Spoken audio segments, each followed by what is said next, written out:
ආදරණීය දුවේ පුතේ අපි එහෙනම් යොමු යමු පරිගණක දෘඩාංග එහෙම නැත්නම් කම්පියුටර් හાર્ඩ්වෙයාර් කොටස් පිළිබඳ අවබෝධයක් ලබා ගැනීම සඳහා මා ප්‍රථමයෙන් ඔබට හඳුන්වා දෙන්නම් මේ පරිගණක වර්ග කිහිපයක් තිබෙනවා මේ පළමුවෙන්ම දිස්වෙන්නේ ලැප්ටොප් පරිගණක වර්ගය. එහෙම නැත්නම් අපි කියනවා උකුල් පරිගණකය කියලා.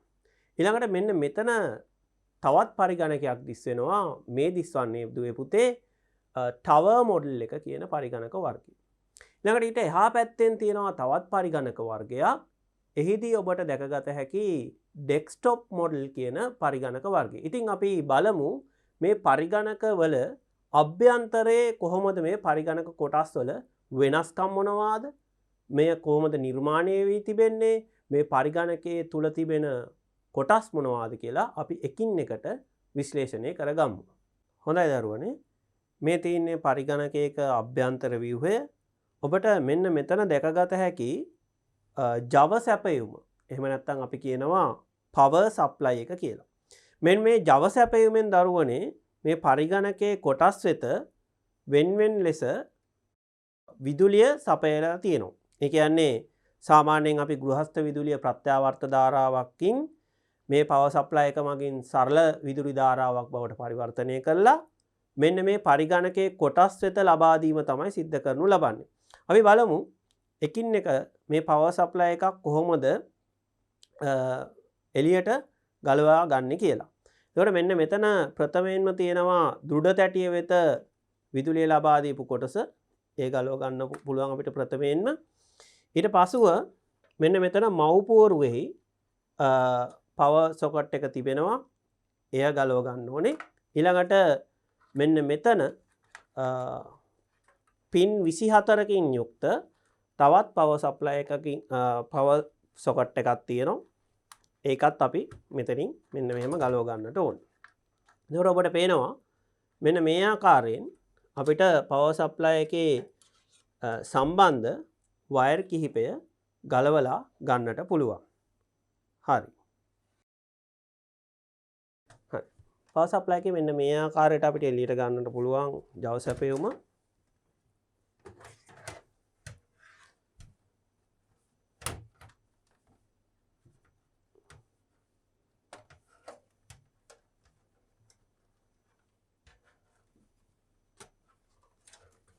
හරි. ඔබට මේ පේන්නේ පවර් සප්ලයි එක Java සැපයුමයි. මෙන්න මෙතනට තමයි අපි ගෘහස්ත විදුලිය ලබා දෙනු ලබන්නේ ප්‍රත්‍යාවර්ත ධාරාවක්. එමගින් මේ පවර් සප්ලයි එකේ සරල ධාරාවක් බවට පරිවර්තනය කළා මෙන්න මේ වයර් හරහා පරිගණකයේ වෙත ලබා දීම තමයි සිදු කරනු ලබන්නේ. හොඳයි දරුවනේ. අපි බලමු මේ පවර් සප්ලයි එක එහෙම නැත්නම් Java සැපයුමක් කෙසේද පරීක්ෂා කර බලන්නේ කියලා.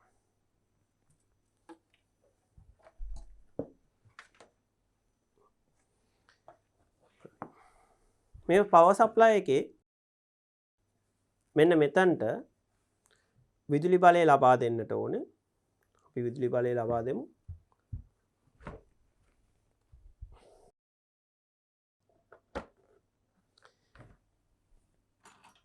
ඉන්පසුව මෙන්න මේ ආකාරයේ පවර් සප්ලයි ටෙස්ටර් එකක් භාවිතා කරලා ඔබට මෙහි විදුලි බලය නිසි ආකාරව ලැබෙනවාද කියලා පරීක්ෂා කර බලන්නට පුළුවන්.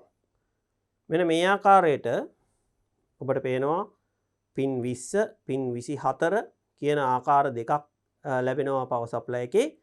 මෙහිදී පින් 24 සොකට් එකක් තමයි අපිට ලබා දී තිබෙන්නේ. මෙය මෙන්න මෙතනට අතුලත් කර බලන්නට පුළුවන්. ඉන්පසු විදුලි බලය ලබා දෙන්න.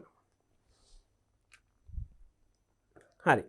ඔබට දිස් වෙනවා ඇති මේ පවර් සප්ලයි එකේ නිවැරදි ලෙස විදුලි බලය ලැබෙනවා කියලා.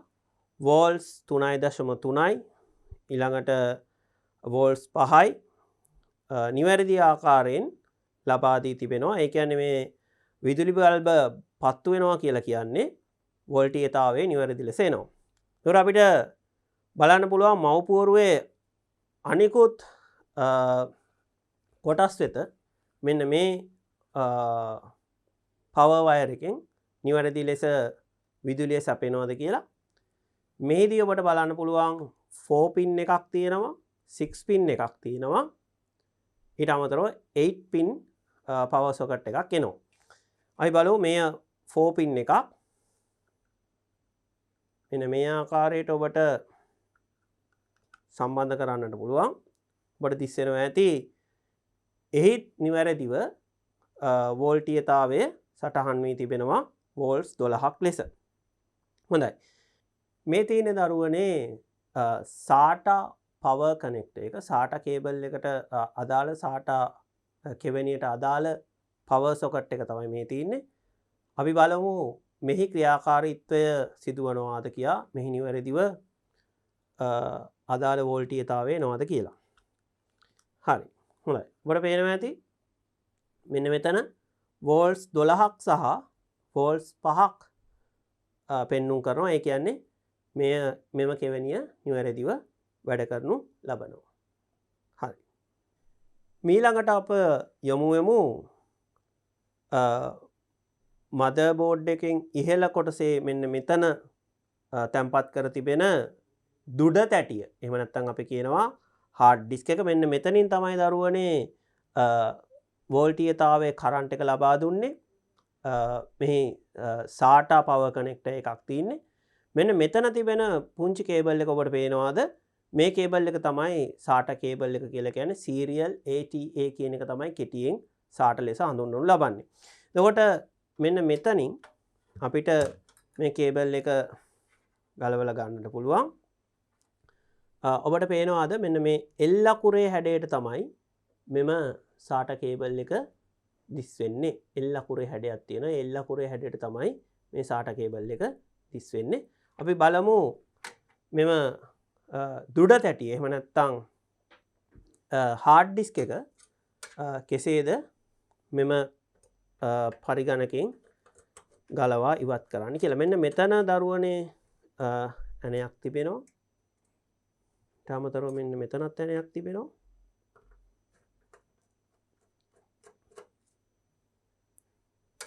අවසාන වශයෙන් මෙන්න මෙතන ඇණයකින් මේ සවි තිබෙනවා.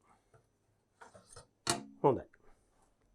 එතකොට ඔබට පේනවා ඇති මේ තිබෙන්නේ දුඩ තැටිය. මෙහි මෙන්න මේ කොටස් වලින් තමයි වෝල්ටීයතාවය ලබා දෙන්නේ සහ මේ දුඩ තැටිය තුල තියෙන දත්ත මව්පුවරුව වෙත ලබා දෙන්නේ මෙන්න මේ කොටස මගින්. දරුවනේ මේ තියෙන්නේ දුඩ තැටිය. එතකොට මෙන්න මෙහි තිබෙන සොකට් වලින් තමයි වෝල්ටීයතාවය සහ මේ දුඩ තැටිය තුල ඇති දත්ත පරිගණකයේ වෙත ලබා දෙනු ලබන්නේ. හොඳයි. අපි බලමු මොනවාද මේ දුඩ තැටි වර්ග, මොනවාද මෙහි අභ්‍යන්තර ව්‍යුහය කෙසේද කියලා. මෙන්න මෙතන තියෙනවා දුඩ තැටි 3ක්. මෙහි වර්ග 3ක් තමයි මේ තියෙන්නේ.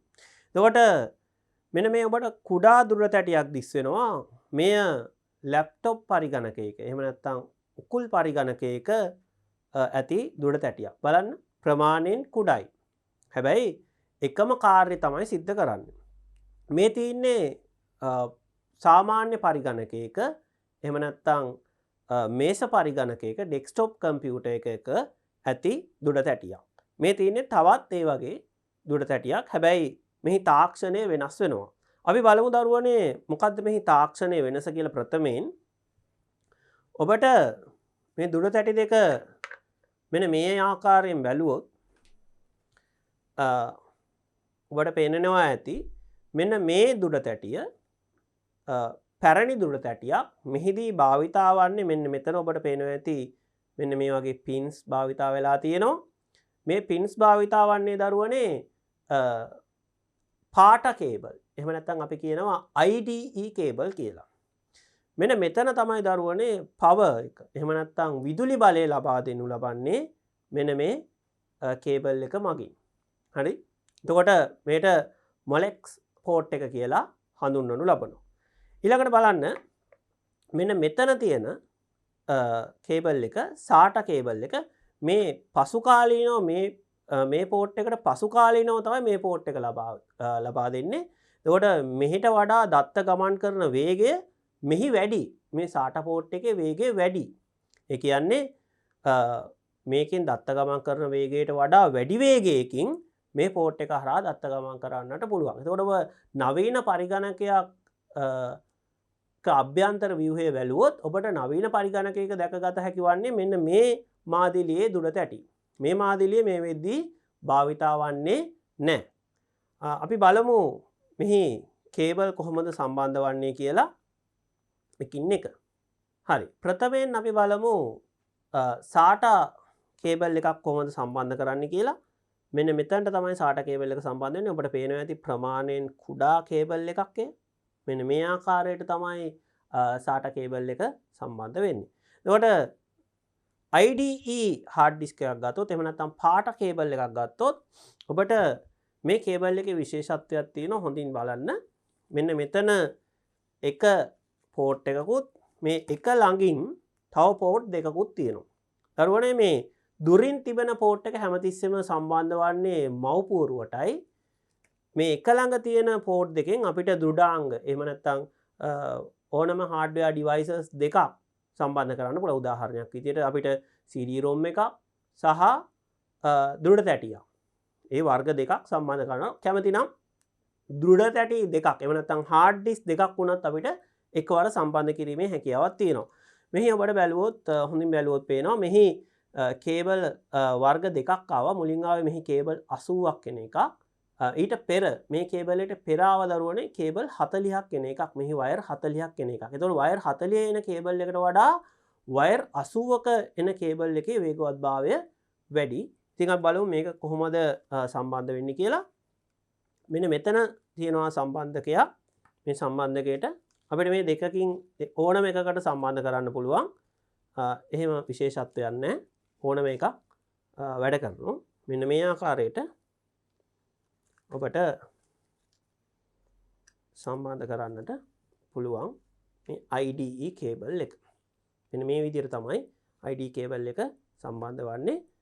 මේ කේබල් එකට වඩා දරුවනේ මේ කේබල් එකේ දත්ත රැගෙන යන වේගය ඉතාමත් වැඩි. හොඳයි. අපි දැන් ලැප්ටොප් පරිගණකයක අභ්‍යන්තරයේ තිබෙන දුර තැටිය ගත්තොත් මෙන්න මේ විදිහටයි ඔබට ඒක දිස්වන්නේ. මේ කේබලයක් අඩංගු වන්නේ නැහැ. මේ ඍජුව සම්බන්ධ වන්නේ ලැප්ටොප් පරිගණකයේ තුලටමයි. ඒ නිසා මෙහි කේබල් එකක් අපිට දකින්න ලැබෙන්නේ නැහැ. එහෙත් ඔබට පේනවා හොඳට බැලුවොත් මෙන්න මෙතන තමයි SATA පෝට් එකක් තියෙන්නේ. SATA පවර් එකක් සහ SATA data අරන් යන කේබල් එකක් යුක්ත වන්නේ. හොඳයි. අපි මීළඟට දරුවනේ මේ දෘඩ තැටියක අභ්‍යන්තර ව්‍යුහය කෙසේද සකස් වී තිබෙන්නේ කියලා බලමු. ඔබට පේනවා මෙන්න මේ ආකාරයට තමයි මේ ඇන සම්බන්ධ වී තිබෙන්නේ. මෙන්න මෙතන සැඟවුණු ඇණයක්ද සහිතයි. අපි බලමු මෙහි අභ්‍යන්තර ව්‍යුහය කෙසේද කියා. ඔබේ පෙළ පොතේ මේ දෘඩාංග කොටස් යටතේ දෘඩ තැටියේ අභ්‍යන්තර ව්‍යුහයේ පිළිබඳ අවබෝධයක් ලබා දීමට කටයුතු සිද්ධ කරන්න කියලා තියෙනවා. ඉතින් අපි බලමු කෙසේද දෘඩ තැටියක අභ්‍යන්තර ව්‍යුහය තියෙන්නේ කියලා. මෙන්න මේ ඇන එකින් එකට අපිට ගැලවීමට අවශ්‍යයි. මෙන්න මේ ආකාරයෙන්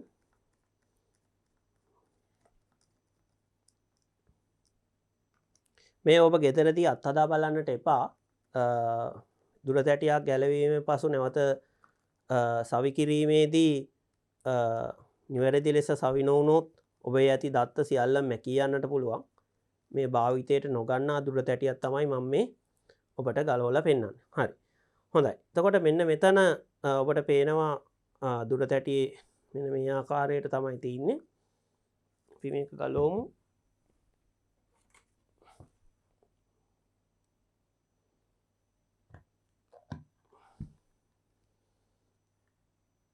හරි. ඔබට පේනවා ඇති මේ තියෙන එතකොට අභ්‍යන්තර ව්‍යුහය දෘඩ තැටියක මෙන්න මෙතන තියෙනවා දරුවනේ ප්ලැටර් එක. ප්ලැටර් එක මෙන්න මේ තැටියේ තමයි අප පරිගණකයේ ගබඩා කරන සියලුම දත්ත ගබඩා වී පවතින්නේ. එතකොට මෙතන තියෙනවා ඇක්චුවේටර් ආර්ම් එක මෙන්න මේක. ඊට අමතරව මෙන්න මෙතන ඉතා සියුම් කොටසක් තියෙනවා හෙඩ් එක.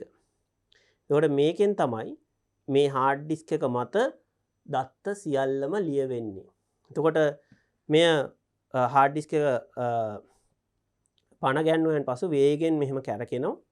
මේ කැරකුණාන් පස්සේ මේක ඇතුලේ දත්ත ලියවනු ලබනවා. මෙහි විශේෂත්වය වන්නේ මෙහි දත්ත ලියන්නටත් පුළුවන්. ඒ ලියූ දත්ත නැවත මකා දමන්නටත් පුළුවන්. එතකොට මේ තියෙන්නේ ඔබට පේනවා ඇති දුර තැටියක අභ්‍යන්තර ව්‍යුහය. ප්ලැටර් එක, ස්ප්ලින්ටර් එක, ඊට පස්සේ මෙතන තියෙනවා ඇක්චුවේටර් ආර්ම් එක, මෙතන තියෙනවා හෙඩ් එක. ඔන්න ඔය කොටස් ටික තමයි හાર્ඩ් ඩිස්ක් එකක් තුල අභ්‍යන්තරයේදී අපට දැකගත හැකි වන්නේ. හොඳයි දරුවනේ, අපි මීළඟට යොමු වෙමු මේ මධ්‍ය සැකසුම් ඒකකය. එහෙම නැත්නම් අපි කියනවා සෙන්ට්‍රල් ප්‍රොසෙස් යුනිට් එක. ඒතකොට අපිට එකවරම මේ සෙන්ට්‍රල් ප්‍රොසෙස් යුනිට් එක දැක ගන්න හම්බ වෙන්නේ නැහැ. මොකද ඔබට පේනවා මෙතන ෆෑන් එකක් තියෙනවා, ඊට යටින් හීට් සින්ක් එකක් තියෙනවා. මීටත් යටින් තමයි අපිට මේ CPU එක දැක ගන්නට හම්බ වෙන්නේ. එතකොට මෙය පරිගණකයේ මොලේ ලෙස සලකනු ලබනවා. අපි බලමු දරුවනේ කොහොමද මේ CPU එක තිබෙන්නේ කියලා. එතකොට මෙන්න මෙතන ඔබට පේනවා ඇති ඇන 4ක් තිබෙනවා. මේ ඇන 4 අපිට සෙමින් ගලව ගන්නට අවශ්‍ය වෙනවා. එතකොට අපි මේ ඇන 4 ගලව ගමු. මේ ඇන ගැලවීමේදී හැමතිස්සෙම දෙපැත්තේ තියෙන ඇන දෙක ගලව ගන්න. එක පැත්තක ඇණයක් ගලවලා ඉවර කරන්න එපා. දෙපැත්ත ඇන දෙක මදක් ගලවලා ඊට පසු ඊළඟ ඇනේට යන්න.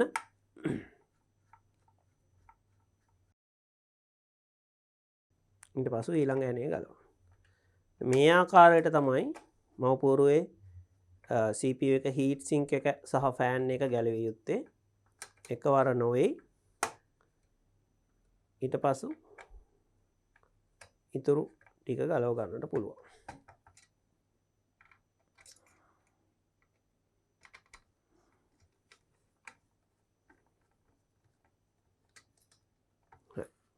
අවසාන වශයෙන්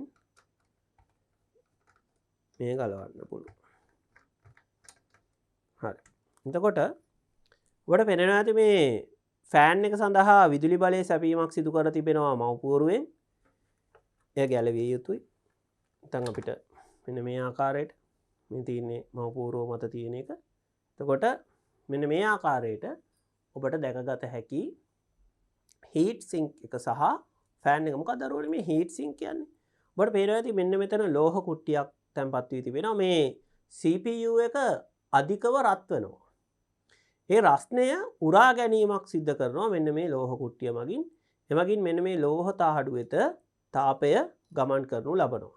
ඒ තාපය උරා ගැනීමක් සිදු කරනු ලබනවා. ඒ තාපය උරා ගැනීමෙන් මේ ලෝහ කූරු මත ඒ තාපය ගමන් කිරීමක්, ලෝහ පතුරු වෙත තාපය ගමන් කිරීමක් සිද්ධ වෙනවා. එතකොට ඉහලින් ෆෑන් එකක් වැඩ කරනවා. එතකොට මොකද වෙන්නේ? මේ ලෝහ පතුරු වලට ගමන් කරපු තාපය මේ ඉහලින් වැඩ කරන ෆෑන් එක නිසා හුළඟ එහෙමේ ගමන් කිරීමක් සිද්ධ වෙනවා.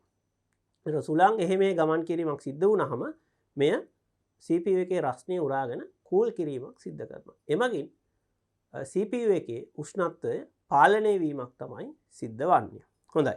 දැන් අපි බලමු CPU එකක් කොහොමද මව්පොරුවෙන් ඉවත් කරගන්නේ කියලා. මෙහි ඔබට දැක ගැනීමට පුළුවන් මේ තියෙන්නේ CPU එක.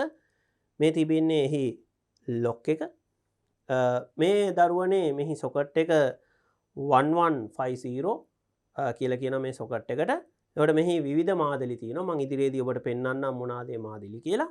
එතකොට මෙන්න මේ සොකට් එක මෙන්න මෙතනින් ලොක් වෙලා තින්නේ. ඒ ලොක් එක පැන්නීමක් සිදු කර ගන්නට ඕනේ CPU එක එළියට ලබා ගැනීමට නම්. හොඳයි. මෙන්න මේ ආකාරයට අපිට CPU එක පන්න ගන්න පුළුවන් ලොක් එක. ඊට පස්සුව තා පරිස්සමට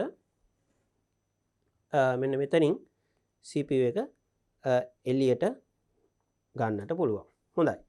ඔබට දැන් හොඳින් පැහැදිලිව දිස් වෙනවා ඇති මේ තියෙන්නේ CPU එක. මෙහි පිටුපස කොටස මෙන්න මේ ආකාරයට දැක ගන්නට පුළුවන්. හරි. එහිදී හොඳින් බැලුවොත් ඔබට පේනවා මෙන්න මෙතන ත්‍රිකෝණ සලකුණක් රන් පැහැයෙන් ත්‍රිකෝණ සලකුණක් දාලා තිනවා. ඒ ත්‍රිකෝණ සලකුණෙන් ඔබට මව්පෝරුවේ මෙහි ස්ථානගත කිරීම සඳහා අවස්ථාව උදා කර ගන්නට පුළුවන්. හරි. මෙන්න මේ ත්‍රිකෝණ සලකුණ සහ තවත් මෙන්න මෙතන හොඳින් බැලුවොත් ඔබට පේනවා මෙන්න මෙතන පොඩි කට්ට දෙකක් තිබෙනවා. එමගින් මෙහි නිවැරදි ඉරියව්ව වෙත නිවැරදි ලෙස CPU එක ස්ථානගත කිරීම සඳහා මේ කට්ට දෙක අපිට උපයෝගී වෙනවා CPU එක මව්පෝරුවේ ස්ථානගත කිරීම සඳහා. හොඳයි. අපි බලමු දරුවනේ මොනවාද මේ CPU වර්ග කියලා. හොඳයි දරුවනේ. අපි යමු CPU වර්ග එහෙම නැත්නම් මධ්‍ය සැකසුම් ඒකක වර්ග මොනවාද කියලා.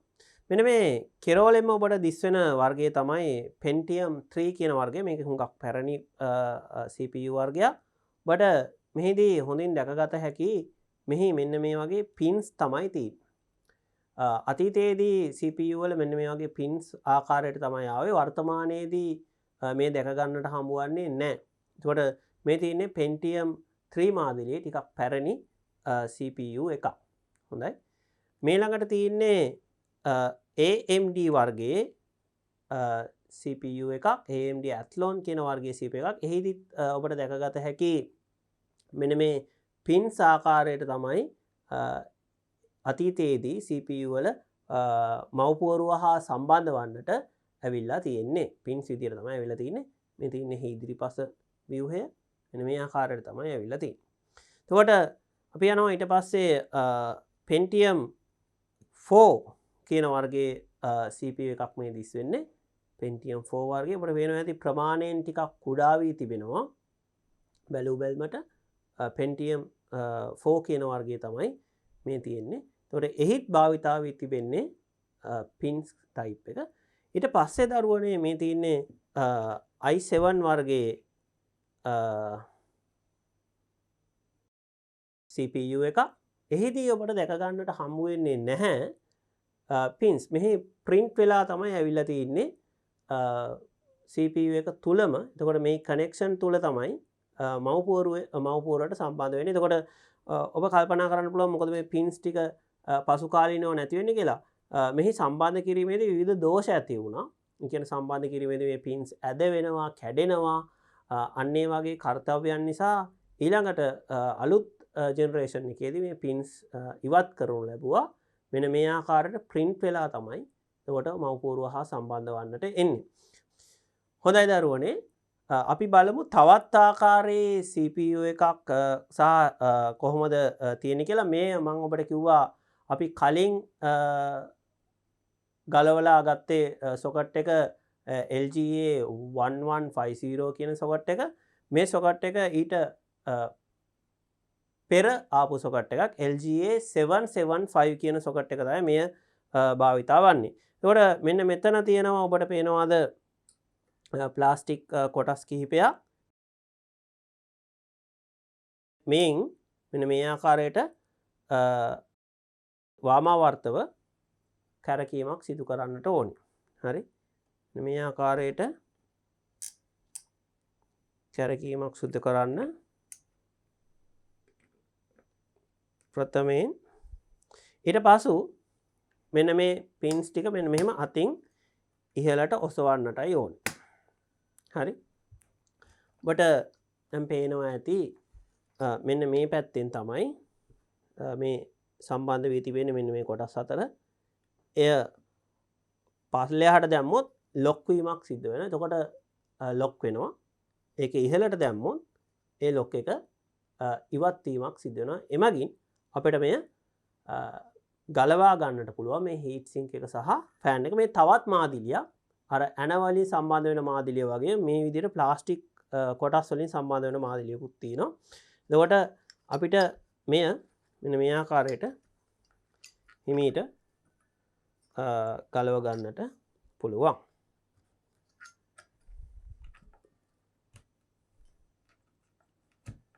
හරි. මේ තියෙන දරුවනේ තවත් හීට් සින්ක් එකක්. මෙන්න මෙතන තියෙනවා තඹ වලින් නිර්මාණය වෙච්ච කොටසක්. මේ කොටසට තාපය උරාගෙන මේ ලෝහ පතුරු වෙත ගමන් කරනවා. එතකොට මේ උඩින් ෆෑන් එක වැඩ කරනවා. එතකොට මේ සිසිල් වීමක් තමයි සිද්ධ වන්නේ. මේ තියන්නේ ඔබට පැහැදිලිව පෙනෙනවා ඇති පෙර CPU එකේ සොකට් එකට වඩා මෙහි වෙනසක් තිබෙනවා. මෙහි තියන්නේ වෙනම ලොක් එකක්. මේ පැත්තකින් තමයි ලොක් වෙන්න තියන්නේ. ඒ කියන්නේ LGA77 සොකට් එක ඔබට දැක්ක ගමන් අඳුර ගන්නට පුළුවන්. මෙන්න මේ විදිහට තමයි මේ සොකට් එක තියන්නේ. මෙන්න මේ ආකාරයට ඔබට මේ CPU එක ගලවලා ගන්න පුළුවන්. හොඳයි. ඔබට පේනවා ඇති මේ තියෙන පින්ලස් මාදිලිය මෙහි පින්ස් දැක ගන්නට හම්බුවන්නේ නැහැ. එතකොට මේ නවීන CPU වර්ගයක් ඔබට පේනවා ඇති. මෙන්න මෙතන පොඩි කට්ට දෙකක් තිබිලා තියෙනවා. ඒ අපිට මව්පොරුව හා ස්ථානගත කිරීමේදී තමයි මෙය වැදගත් වන්නේ. හොඳයි. එතකොට නැවත CPU එක මදර්බෝඩ් එකට සවි කිරීම සඳහා මෙන්න මෙතන තියෙන ත්‍රිකෝණය ඔබට ඉතාමත් ඉවහල් වෙනවා. ඒ ත්‍රිකෝණයයි මෙන්න මෙතන තියෙන ත්‍රිකෝණය එකට ගැලපිය යුතුයි. ඒ වගේම ප්ලාස්ටික් කොටස් දෙක එක ආකාරයට තිබිය යුතුයි මේ කට්ට දෙක. මෙන්න මේ ආකාරයට ඔබට නැත මේ CPU එක ස්ථානගත කරන්නට පුළුවන්. ඊට පස්සේ මේක මෙහෙම වහලා මේ ලොක් එක මගින් නැවත ලොක් කිරීමකට ලක් කරන්නට පුළුවන්. ඔන්න ඔය විදිහට තමයි දරුවනේ CPU එකක් මව්පොරුවට ස්ථානගත කරන්නේ. හොඳයි දරුවනේ අපි බලමු මේ CPU එක එහෙම නැත්නම් මධ්‍ය සැකසුම් ඒකකයට මේ හීට් සිංක් එක සහ ෆෑන් එක සම්බන්ධ කරන්නේ කෙසේද කියලා. ඔබට පේනවා ඇති මේ හීට් සිංක් එක සහ ෆෑන් එක මෙන්න මෙතන තමයි සම්බන්ධ වෙන්නේ ඍජුව. හැබැයි මෙහි අපිට බැලුව බැල්මට මනා සියුම් පෘෂ්ඨයක් පෙවුණත් සියුම්ම බැලුවොත් මෙහි යම් යම් පුංචි කුඩා හිඩස් තියෙන්නට පුළුවන්.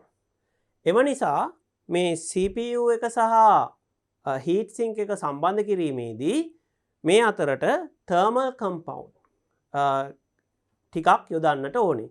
එමගින් වෙන්නේ මේ CPU එක සහ හීට් සිංක් එක අතර හොඳ සම්බන්ධතාවයක් ඇතිවන එකයි. ඉතින් මෙන්න මේ ආකාරයට අපට තර්මල් කම්පවුන්ඩ් ඇඩ් කරගන්නට පුළුවන් හීට් සිංක් එක මත. එතකොට මෙන්න මේ විදිහට අපට මේ සම්බන්ධ කරන්නට පුළුවන්. මෙන්න මේ විදිහට මව්පොරුවට නැවත මේ හීට් සිංක් එක සම්බන්ධ කරලා මේ කොටස් අතර මෙන්න මේ විදිහට එන්නට ඕන.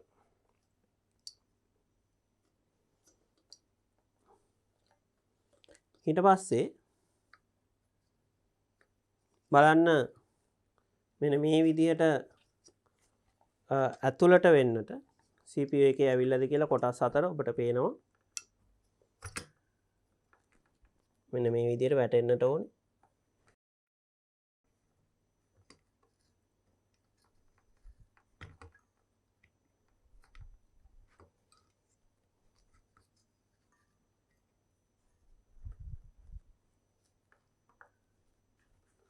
හරි. ඊට පස්සේ නැවත මේක කරකවලා තද කිරීමක් සිද්ධ කරන්නට ඕන. මෙන්න මේ ආකාරයට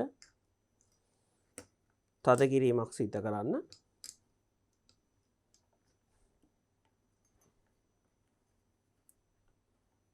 ඊට පස්සේ මේ සම්බන්ධ වෙනවා මව්පොරුව වෙත. හොඳයි. අපි මීළඟ කොටස වෙත යමු. හොඳයි දරුවනේ අප මීළඟට යොමු වන්නේ රැන් කාඩ්පත මව්පොරුවේ සම්බන්ධ වී තිබෙන ආකාරය බලා ගැනීමටයි.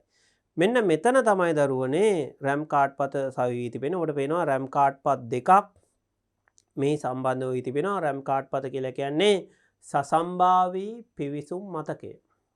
සසම්භාවී පිවිසුම් මතකය අපි ඉංග්‍රීසියෙන් කියනවා random access memory. එතකොට මේ තමයි පරිගණකයේ తాවකාලික මතකය ලෙසින් හඳුන්වනු ලබන්නේ. එතකොට ඔබ කරන සෑම ක්‍රියාවක්ම తాවකාලිකව ගබඩා වී තිබෙන්නේ මෙන්න මේ RAM කාඩ් පත් තුලයි. එතකොට ඔබ මෙය RAM කාඩ් පත් තුළ ඇති දත්ත අවශ්‍ය නම් ඔබට ස්ථීරව ගබඩා කර ගැනීම සඳහා ඒට තමයි ඔබ භාවිතා කරන්නේ දුඩ තැටිය. එහෙම නැත්නම් හાર્ඩ් ඩිස්ක් එක. මේ RAM කාඩ් පතේ తాවකාලිකව තිබෙන දත්ත ඔබ දුඩ තැටියට ගබඩා කරනු ලබන අපි කියනවා සේව් කර ගන්නවා කියලා. අපි බලමු RAM කාඩ් පතක් කොහොමද මව්පුවරුවෙන් ගලවන්නේ කියලා. මෙන්න මෙතන පොඩි කොටස් දෙකක් තියෙනවා. මෙන්න මේ කොටස් දෙක දෙපැත්තට කරන්න. මෙන්න මේ ආකාරයට. එතකොට RAM කාඩ් පත මෙන්න මේ ආකාරයට ඉහළට එසවෙනවා. එමගින් ඔබට RAM කාඩ් පත ගලවා ගන්නට පුළුවන්. එතකොට මේ තියෙන RAM කාඩ් පතක් ඔබට පෙනෙනවා ඇති. මෙන්න මේ ආකාරයේ මෙමරි චිප්ස් තියෙනවා. මේ මෙමරි චිප්ස් වලින් තමයි මේ RAM කාඩ් පත නිර්මාණය වී තිබෙන්නේ. මේ මෙමරි චිප්ස් තුල තමයි తాවකාලිකව දත්ත ගබඩා වී තිබෙන්නේ. අපි මේකට කියනවා නශ්‍ය මතකයක් කියලා. ඉංග්‍රීසියෙන් කියනවා volatile memory කියලා. volatile memory. හොඳයි. ඊළඟට තවත් RAM පතක් තියෙනවා. අපි ඒත් ගලවමු. මෙන්න මේ ආකාරයට දෙපැත්තට කරලා අපිට RAM කාඩ් පත ගලව ගන්නට පුළුවන්. මෙන්න මේ විදිහට. ඒතකොට මේ තමයි පරිගණකයේ తాවකාලික මතකයේ ලෙසින් අපි හඳුන්වනු ලබන්නේ. හොඳයි දරුවනේ, ඊළඟට අපි බලමු සසම්භාවී පිවිසුම් මතකයේ වර්ග මොනවාද කියලා. RAM modules. එතකොට ඔබට මේ පළවෙනියටම දිස් වෙන වර්ගය තමයි මේ ටිකක් පැරණි වර්ගයක්. ඒක ST කියන RAM ජාතිය. එතකොට මෙන්න මෙහි ඔබට පේනවා ඇති පොඩි කට්ට කෑලි දෙකක් තියෙනවා. ඒකෙන් ඔබට ඉතා පැහැදිලිව හඳුනා ගන්නට පුළුවන් මේ RAM පත. මෙන්න මෙතන පුංචි හිස්තැන් දෙකක් තිබෙනවා. ඔබට පේනවාද? ඔව්. ඒ කියන්නේ මේ තමයි ST කියන RAM මාදිලිය. මෙහි ධාරිතාවය වෙන්නේ මෙගාබයිට් 256ක් වගේ. ඉතා සුළු ධාරිතාවයක්. පැරණි පරිගණක තුල මේ භාවිතා වුණා. ඊළඟට අපි යනවා DDR කියන RAM මොඩල් එකට. ඒ කියන්නේ DDR කියන්නේ දරුවනේ double data rate. මෙහි දත්ත ගෙන යන වේගය දෙගුණයක් වුණා. ඒකයි මේ කියන්නේ double data rate කියලා. මෙහිදී ඔබට දැකගත හැකි වන්නේ එක් කට්ටයක් පමණයි. අපි කලින් පෙර දැකපු කාඩ් පතට වඩා මේ වෙනස්. මෙහි ඔබට දැකගත හැකි වන්නේ එක් කට්ටයක් පමණයි. එතකොට මේ තියෙන්නේ DDR කියන මාදිලියයි. ඊළඟට අපිට තියෙනවා DDR2 කියලා මාදිලියක් ආවා. මෙහිදී ඔබට දැකගත හැකි DDR1 මාදිලියට වඩා මෙමරි චිප්ස් වෙනස් වී තිබෙනවා මෙහි. ඊට අමතරව මෙහි කට්ටය මෙන්න මේ වගේ වම් පසට වන්නටයි තියෙන්නේ. ඒ කියන්නේ ඔබේ පරිගණකයේ DDR1 RAM පතක් භාවිතා වී තිබෙනවා නම් DDR RAM පතක් භාවිතා වී තිබෙනවා නම් DDR2 මාදිලියේ RAM පතක් ඔබට භාවිතා කළ නොහැකි. මන්ද මෙහි මෙන්න මේ කට්ට දෙක පිහිටීම වෙනස් නිසා. එතකොට DDR1 RAM එකක් භාවිතා වෙන පරිගණකයක් තුල ඔබට භාවිතා කළ හැක්කේ DDR1 මාදිලියේ RAM පතක් පමණයි. DDR2 මාදිලියේ RAM පතක භාවිතා කර හැක්කේ DDR2 මාදිලිය විතරයි. එතකොට මේ තියෙන්නේ DDR3 කියන මාදිලියට අයිති RAM පතක්. මෙහිදී තවත් මෙන්න මේ කට්ටය වෙනස් වී තිබෙනවා. තවත් වම් පසට වී තිබෙනවා මේ කට්ටේ. එතකොට තවත් මාදිලියක් ඇවිල්ලා තිනවා මේ වෙද්දි වෙළඳපොළට DDR4 කියන මාදිලියත් මේ වෙද්දි වෙළඳපොළට ඇවිල්ලා තිනවා. එතකොට මේ තියෙන්නේ සංක්ෂිප්තව ගත්තොත් RAM මාදිලි කිහිපයක් පරිගණකයේ භාවිතා වන. හොඳයි. අපි යමු ඊළඟ කොටස වෙත.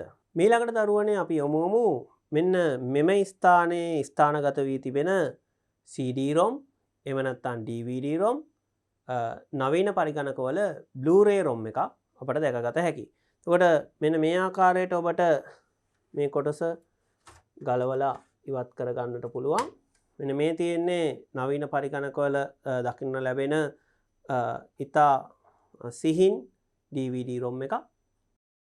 මෙන්න මෙතන තියෙන බටන් එක මත ප්‍රෙස් කරලා ඔබට මේ තැටි එළියට අරගෙන DVD එකේ තුලට දාලා ආය නැවත මේ වැසියම මගින් CD එක හෝ DVD එක මත තිබෙන දත්ත කියවා බලන්නට පුළුවන්. හොඳයි. එතකොට අපි බලමු මෙහි තිබෙන මාදිලි මොනවාද කියලා. හොඳයි.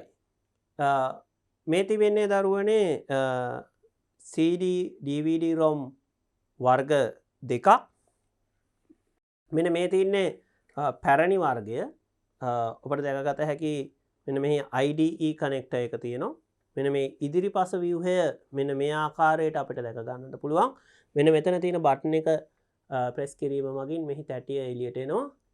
එමගින් ඔබට එයට DVD එකක් හෝ CD එකක් හෝ ඇතුළත් කර එහි තිබෙන දේවල් බලා ගන්නට පුළුවන්.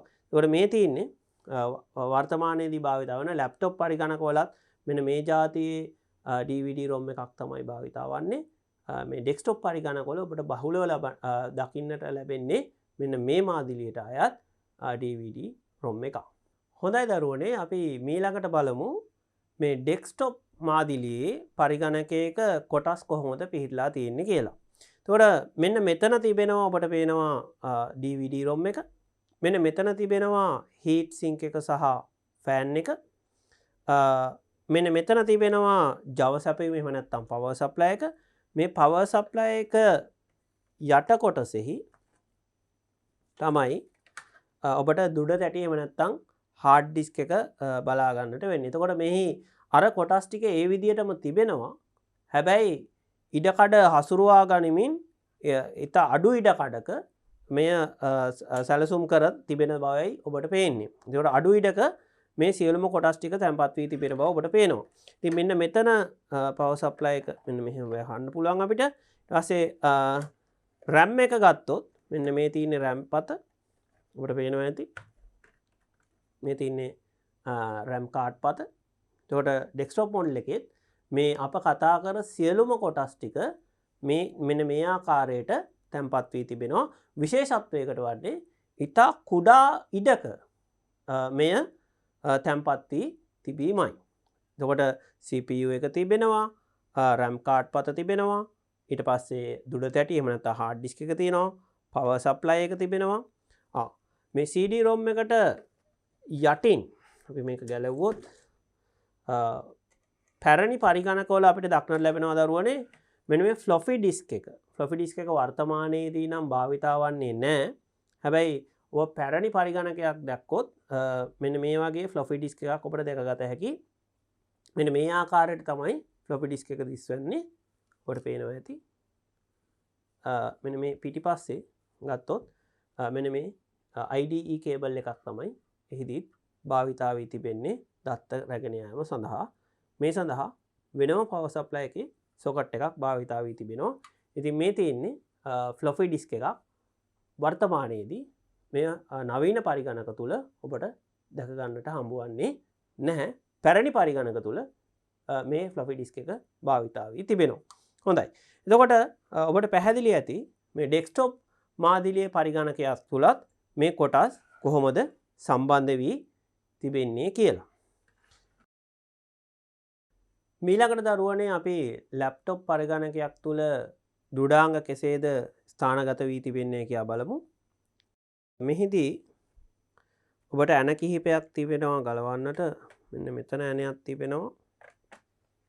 මේ කොටස ගැලවීමෙන් පසු ඔබට දැක ගන්නට පුළුවන් මෙන්න මෙතන RAM card පත තිබෙනවා. මෙන්න මෙතන තිබෙනවා hard disk එක. එතකොට අපි බැලුවොත් එහෙම RAM card පත ගලවලා මෙන්න මේ විදිහට තමයි ලැප්ටොප් පරිගණකයක RAM card පත ඔබට දිස්වන්නේ. ඔබට පේනවා ඇති ඩෙස්ක්ටොප් පරිගණක එහෙම නැත්නම් මේස පරිගණකයකට වඩා ලැප්ටොප් පරිගණකයේ RAM card පත කුඩා බව. හැබැයි ධාරිතාවෙන් එක සමාන වන්නට පුළුවන්. හරි. මේ ලැප්ටොප් පරිගණකයේ අපි අර කතා කරපු කොටස් සියල්ලම අන්තර්ගත වී තිබෙනවා. හැබැයි ප්‍රමාණයෙන් කුඩා වීම තමයි මෙහිදී විශේෂත්වයක් වී තිබෙන්නේ. ඒකට මේ තිබෙන්නේ ලැප්ටොප් පරිගණකය තුල තිබෙන RAM card පදක්.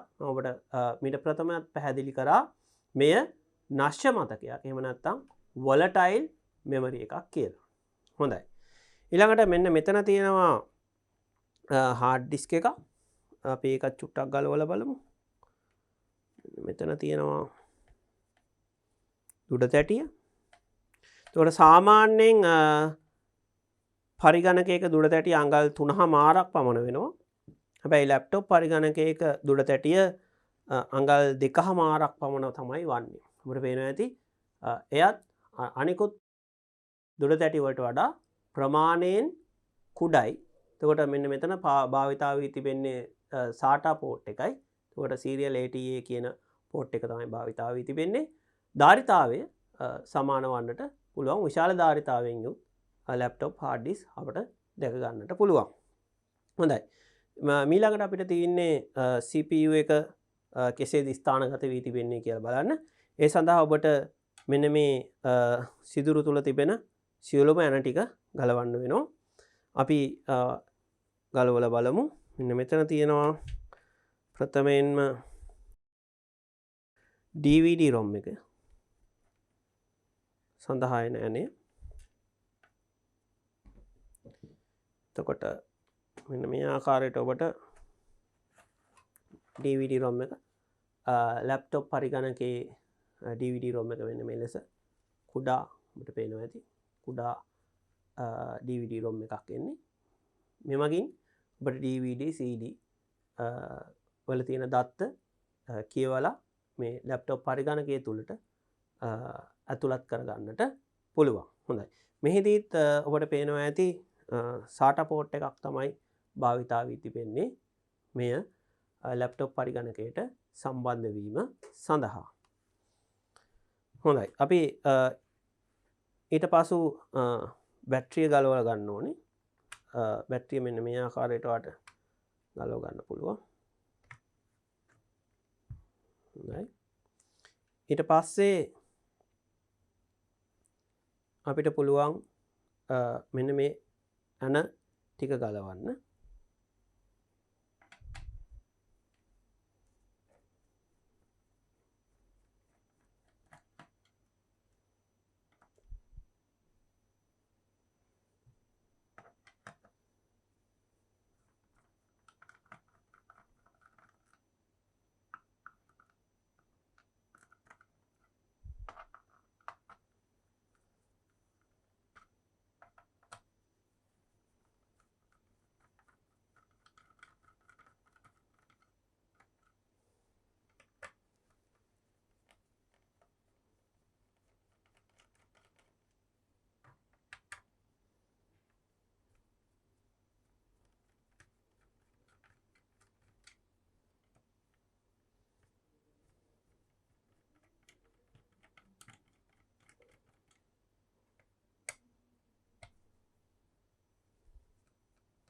මෙන්න මේ ආකාරයට දරුවනේ අපිට ලැප්ටොප් පරිගණකය ගලවන්න පුළුවන්.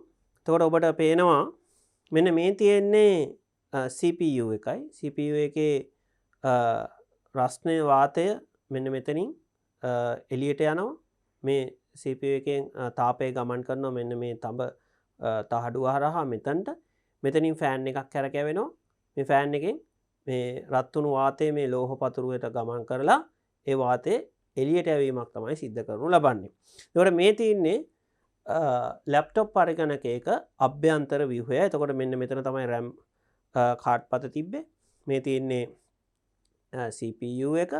එතකොට මෙන්න මෙතන තමයි සම්බන්ධ වී තිබුණේ hard disk එක. ඔබට පේනවා ඇති. මෙන්න මේ බැටරියත් විශේෂිත බැටරියක්. මේකට අපි කියනවා CMOS බැටරිය කියලා. එමගින් තමයි පරිගණකයේ දිනේ හා වේලාව නිවැරදි ලෙස සටහන් කරනු ලබන. ඒ කියන්නේ අපි ලැප්ටොප් පරිගණකයේ බැටරිය ගලවා ඉවත් කරත් ලැප්ටොප් පරිගණකයේ දිනේ හා වේලාව නිවැරදි ලෙස මතක තබා ගන්නේ මේ CMOS බැටරිය ඇති කරන්ට් එක මගින්. එය පරිගණකයේද මව්පුවරුවේ මෙන්න මේ බැටරියක් සටහන් වී තිබෙනවා. ඔබගේ පරිගණකයේ නිතර දිනේ සහ වේලාව වර්ධිනවා නම් මෙන්න මේ බැටරිය නැවත අලුතෙන් ප්‍රතිස්ථාපනය කිරීමක් සිදු කළ යුතුයි. එමගින් ඔබට ඒ දෝෂය මගහරවා ගන්නට පුළුවන්. එතකොට දරුවනේ අපි මෙහි දෝෂ ගැන චුට්ටක් කතා කරොත් එහෙම නිතර සිදුවන දෝෂයක් තමයි RAM එක හා මව්පුවරුව අතර වෙන දෝෂය. එතකොට මේ RAM එක හා මව්පුවරුව අතර වෙන දෝෂයේදී ඔබට දැක ගන්නට හම්බ වෙන්නේ නැහැ රූපරාමය. ඒ කියන්නේ ඩිස්ප්ලේ එකේ රූප දැක ගන්නට හම්බ වන්නේ නැහැ. එතකොට මේ RAM එකේ යම්කිසි මව්පුවරුව හා ගැටෙන ස්ථානයේ මෙන්න මෙහි කනෙක්ෂන් එකේ මොකක් හරි දුහුල්වීමක් එහෙම නැත්නම් ඒ කනෙක්ෂන් එක නිවැරදි ආකාරයට සිදු නොවීමක් සිදු වුණොත් තමයි ওই දෝෂය නිතර වෙන්නේ. එතකොට මේ සඳහා අපිට මකන කෑල්ලක් භාවිතා කරන්නට පුළුවන්. අපි බලමු මේක කොහොමද කරන්නේ කියලා. මෙන්න මේ ආකාරයට RAM එක අරගෙන ඔබට මකන කෑල්ලක් අරගෙන මෙන්න මේ රත්තරන් පාට කොටස පේනව නේද? අන්නේ කොටස මෙන්න මෙහෙම මැකීමක් සිද්ධ කරන්නට පුළුවන්. ඉතා සියුම්ම මේ කරන්න. එමගින් RAM පතේ ඇති මේ ලෝහ කොටස් ටික නිවැරදිව සුද්ධ වීමක් සිදු වෙනවා. ඒ එක පැත්තක් සුද්ධ කරලා ආයෙ නැවත අනිත් පැත්ත හරවලා මේ පැත්තත් මෙන්න මේ විදියට සුද්ධ කිරීමට ලක් කරන්න. ඔබ බලන්න නිතර සිදුවෙන දෝෂයක් මේ පරිගණකයේ. මේ කිරීම මගින් ඔබගේ පරිගණකයේ එම දෝෂය මග හරවා ගන්නට පුළුවන්. හොඳයි දරුවනේ, මෙන්න මේ ආකාරයට අපිට පුළුවන් RAM පත නැවත මව්පුරුව වෙත දාන්න. එතකොට මෙන්න මෙහෙම ප්‍රෙස් කිරීමක් සිද්ධ කරායින් පස්සේ RAM කාඩ් එක මව්පුරුව වෙත සම්බන්ධ වෙනවා. හොඳයි. එතකොට අපි ලැප්ටොප් පරිගණකය තුළ අභ්‍යන්තර ව්‍යුහය බැලුවා. එතකොට ඔබ බලන්න ඇති කොහොමෙහි Java සැපීම එහෙම නැත්නම් power supply එක. power supply එකක් වෙනම භාවිතා වන්නේ නැහැ මේ ලැප්ටොප් පරිගණකය තුළ. මොකද මෙහි බැටරියක් අඩංගු වෙන නිසා. ඒ සඳහා මෙන්න මේ වගේ power adapter එකක් තමයි භාවිතා වන්නේ. මෙමගින් තමයි මේ ලැප්ටොප් පරිගණකයේ තිබෙන බැටරිය charge වීම සිද්ධ කරනු ලබන්නේ. එතකොට power supply එක ලෙස සලකනු ලබන්නේ මෙන්න මේ කොටසයි ලැප්ටොප් පරිගණකයේ තුල. හොඳයි. මම හිතන්නේ ඔබට හොඳ අවබෝධයක් ලැබෙන්නට ඇති දරුවනේ මේ පරිගණකයේ දෘඩාංග කොටස් වෙත. ඉතින් අපිට සෛද්ධාන්තික දැනුම වගේම ප්‍රායෝගික දැනුමත් අත්‍යවශ්‍යයි. ඉතින් මම හිතන්නේ ඔබට මේ පරිගණක දෘඩාංග වල හොඳ ප්‍රායෝගික දැනුමක් ලැබෙන්නට ඇති කියලා.